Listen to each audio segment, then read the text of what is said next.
good morning, good evening, and good afternoon, because I know some of you guys are tuning in from all over the world, and I want to say thank you for being here.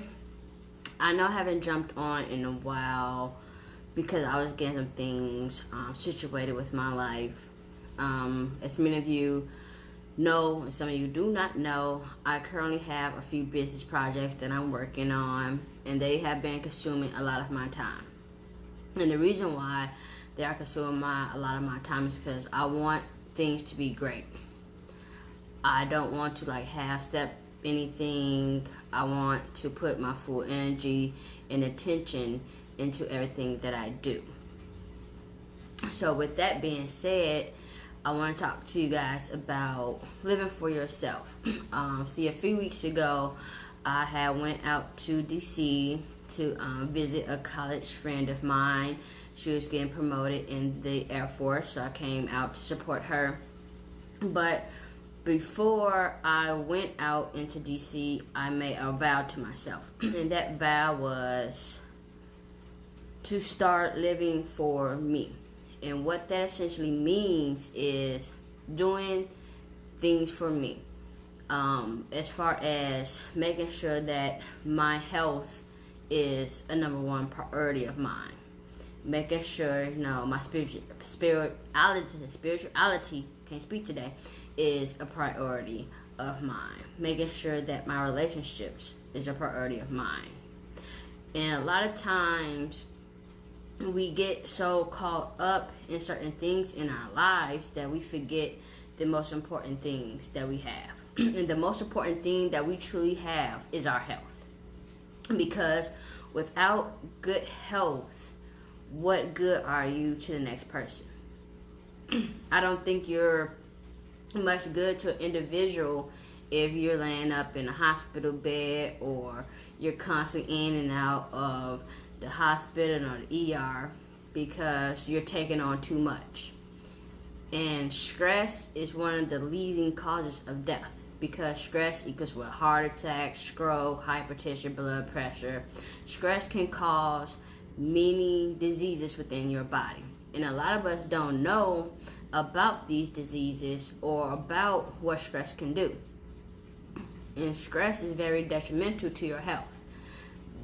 That's why, way back, I think in August, I was like, hey, start a meditation practice. Because a meditation practice can help alleviate and relieve some of that stress that you have in your day-to-day life. Everyone can't, work from home or be an entrepreneur in their own right for many various reasons. But the same token, that doesn't stop you from making sure that you're eating properly, making sure that you're intaking the right amount of water, making sure that you're exercising. Because, that is one of my biggest struggles. Like today, I have stepped out of the house and I'm like, I'm getting hungry. You know what? I want some White Castles. I was like, Tiffany, would that be the best choice for you to go to White Castles when you just burnt 600 calories this morning at the gym? No, that wouldn't have been a very good decision for me, so I just came home and made something, and that worked out a lot better for me. So that exactly kind of, what is it that you need to work on within your life? What is it that you want to see manifest? Because a lot of times, within the circle that I'm in, we talk about speaking things into existence. And you're going to constantly hear me say this. Speak what it is that you want in your life to transpire to come into existence. Because the more you talk about it, the more you become it. That's why a lot of times when you see people talk about, oh, this is always happening to me, oh, I just have bad luck, oh, I just have this, and the other. And they continue to go through this cycle and this pattern because that is what they're speaking into their lives. So how about, instead of, speaking, oh, I have bad, no, you have good luck. Great things are going to come my way. And just talk about what it is that you really want to see change in your life. And work on it daily. Work on it every single day. And believe and trust that it's going to manifest. Because like lately for myself, I just been thinking about how can I grow as an individual? How can I grow my business? How can I just expand? Expansion and elevation is, a key thing in life. Because to me, it's like truly, who wants to be placent in their life? I don't want to be placent. I believe that God wants us to live a life of abundance. He did not make us the seeds of Abraham for nothing. He did not give us the riches of the land, because that's what he basically gave Abraham, and any child of Abraham gets those blessings. So why do we always struggle with certain things? Is it because of the lack of knowledge, or is it just because that's who you are? Because lately, like me talking to different individuals about, my business and essentially what I do, and promoting the Kangen water. And once I hit them with the price tag, they're like, oh my God, no, I can't do that. And they're gone. But no, I can't force, a person. I can only encourage an individual to take steps for a better them. Because when you think about it, what is a true price on your health? What is it that you...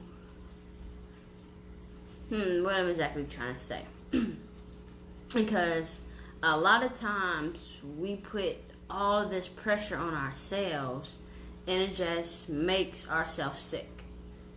And what is it that you truly seek, as far as your health? I know many people who struggle with high blood pressure, hypertension, diabetes.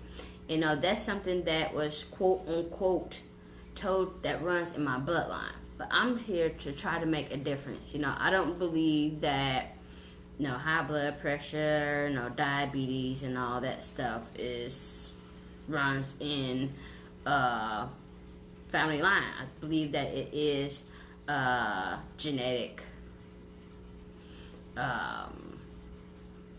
Basically a genetic curse, and because it was set in your mind that, oh, your grandfather had this, your dad had this, so you're going to have this. No, where are we going to break those generational curses at? It only takes one person to step outside the box and do something differently. And then once that one person steps outside the box, and everyone else sees that one person step outside the box and see how things are transpiring for them, then they begin to step out the box. Then more people begin to step out the box. And that's essentially what it is. It's stepping out of the box to make sure that you're well. Because like I said, in my family, you can call me the person that experiments in the kitchen. I like to try new things as far as like my cooking and different things, because I try to take out some of the fat, the grease, the sodium, the sugar, basically all the unhealthy stuff, and I try to incorporate more healthy items within my meals. Because I've always been a health conscious person, because I didn't see myself as wanting to be on high blood pressure medication, diabetes medication, because I was told that it ran in my family. No, I'm not going to own up to that. We can shut that generational curse right now. We can bind it. We can do a lot of different things, because I want to take a proactive approach in my health. And like I made a post the other day, it's like, now I regret taking my health for granted. And the reason why I say that, because before I got married, I was I won't say half this size, but I was very petite and small in nature. And then out of nowhere, I got comfortable. I got comfortable in the skin I was in. I got comfortable with not going to the gym. I got comfortable with dinner dates. I got comfortable with making bad decisions on my eating. Because, granted, most of our weight challenges and our health challenges are by bad decisions. Bad decisions to, eat that double cheeseburger from McDonald's or Burger King or wherever you want, knowing that it's truly not good for you. That bad decision of, instead of, cooking, I'm going to order out every single day of the week. That's not good for you. Or instead of, listening to your doctor say, hey, you need to take some time for yourself. Oh, no, I'm not going to take no time. I'm going to keep working and working and working. And then next thing you know, where are you? We always worry about, having enough. What is having enough truly going to do it if you're not healthy enough to enjoy it? You have people out here in the world working, 80 hours a week to have enough. But if you're working 80 hours a week, what is that doing to, one, your health? Two, what is it doing to your family, if you have a family? What is it actually doing? What is it worth that you're working, 80 hours a week? What is it worth that, you eat out every single day? What is it worth that, you have to have, all this processed sugar and junk food in your diet? And that's why I'm like, for me, it is challenging to lose weight after you hit a certain age. Before I turned 30, it was easy for me to, lose weight, to drop a few pounds. And now it's like, good Jesus, can I lose a pound? Like, I'm doing all the right things, I'm eating healthier, I'm working out, I'm doing this and doing that. And it's like, can I lose a pound? And then you get, then you lose motivation. You start like, man, forget this. No, this is too much work.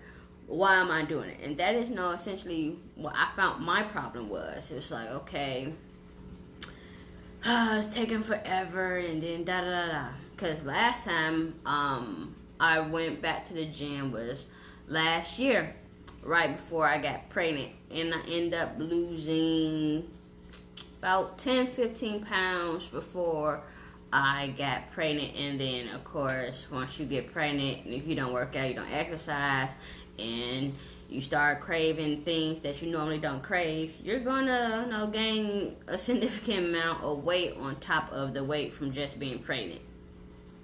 So that was a big challenge for me. And then I was like, okay, I'm gonna get back in the gym. And I did go back into the gym once. I was medically clear too.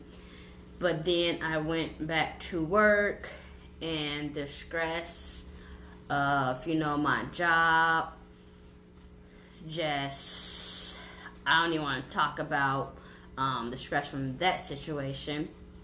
But a lot of different factors was kind of like adding up.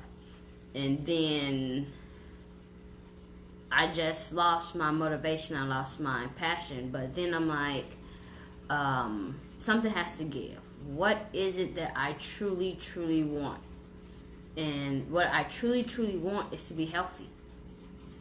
And that is why I accepted, that is why I accepted to become a distributor for Enagic, because I researched their product and it resonated with me. And I'm like, okay, I have this product, I have this, clean alkaline water, but I'm still feeding my body junk. What sense does that make? That makes no sense at all. So that's why I made the decision to, go back to the things I was doing before I gained weight. And that was meal prepping. If y'all don't use Pinterest, shouts out to Pinterest. You can find a lot of great things on Pinterest. I love Pinterest. With healthy menu options and different things. Even though you can scroll on some Instagram posts that you can see some healthy option, but I recommend Pinterest if you want to truly change your eating habits, because they do have some great recipes. So I just got to the point where, especially coming off my cruise, where you was eating 24/7, like the food didn't stop. Like you was eating food just because it was there. You're not even hungry, but you're eating food. And it just came to the point like, why am I doing this to myself? Because the more weight I put on me, the harder it is going to be for myself. The harder my heart have to work. The harder my joints have to work. The harder I have to work. So why is it that we choose to put toxic foods in our bodies? Just because I have clean alkaline water, it doesn't take from the junk. Like, no, let's change this around. Let's put the clean water in your system and incorporate a more nutritious, fulfilling diet. And that is a struggle for a lot of us, because we have to retrain our minds. We have to retrain the way we eat, because Lord knows I can go for something extra sweet right now. Like right now, the first thing that popped in my mind when I said it was Krispy Kremes. It's one not too far from my house. But I'm not going to do that. I'm just going to go drink me some water, and hopefully that satisfy my sweet tooth. But why do we go back to things when we know they're ungood for us?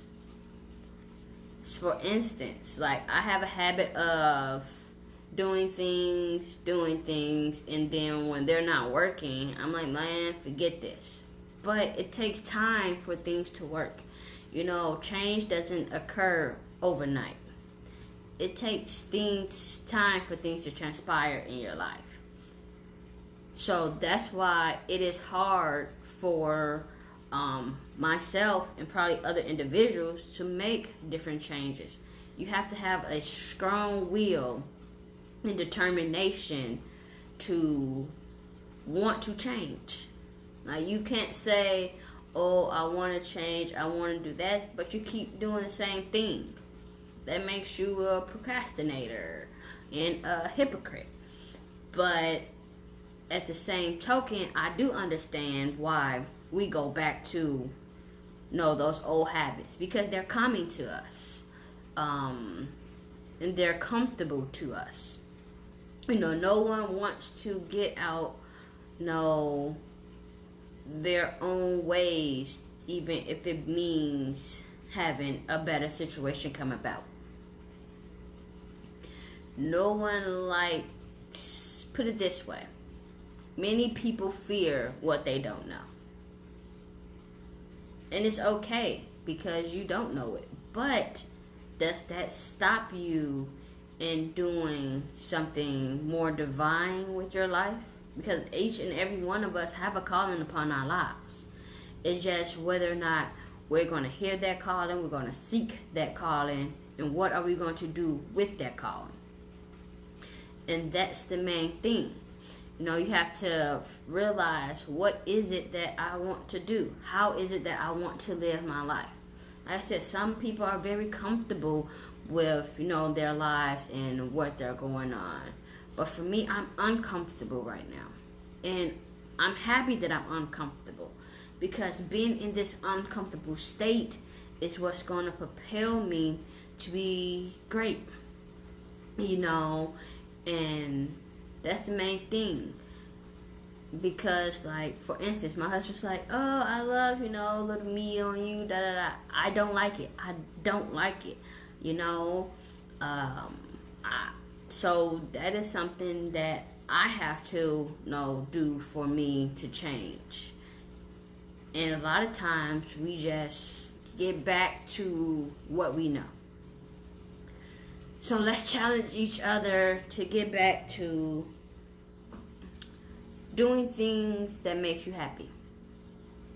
Doing things that bring you joy. Doing things that's going to make you a better person.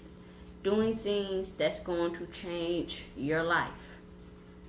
Because I can sit here and probably ramble on, but I'm not. Because I'm not even sure how long I even been online. It's not telling me. And I want to thank the ones who did tune in to watch this live. Thank you. I appreciate it. But I want you to think deep down inside. What is it truly that brings you joy? Because like I tell many people, you would never know what I've been through unless I told you.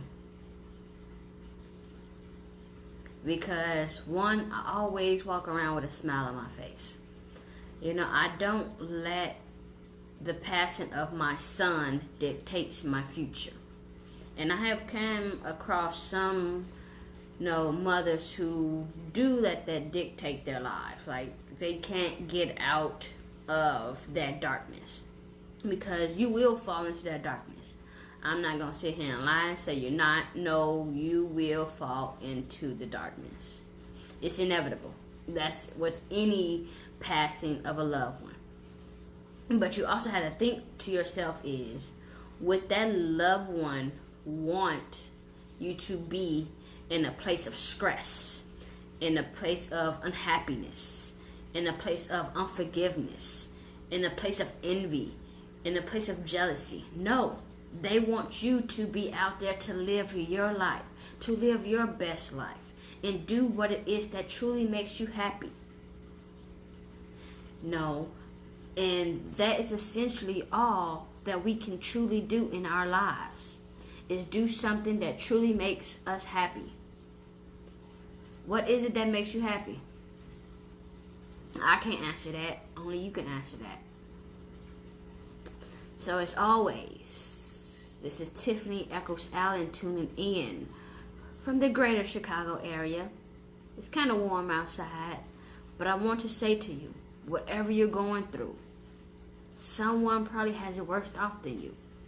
Just keep praying, keep believing, and have faith in God, because God can see us through a lot of different things. Because that's how I keep a smile upon my face. If it was not for God, I don't know where I would be today. And I thank Him. I am so grateful to Him. Because today I can stand before you and say Tiffany is a better person. Tiffany is still learning. But Tiffany is a better person because of God's grace and God's mercy. So, with that being said, go out. Be great today. You're halfway there. It's almost the weekend.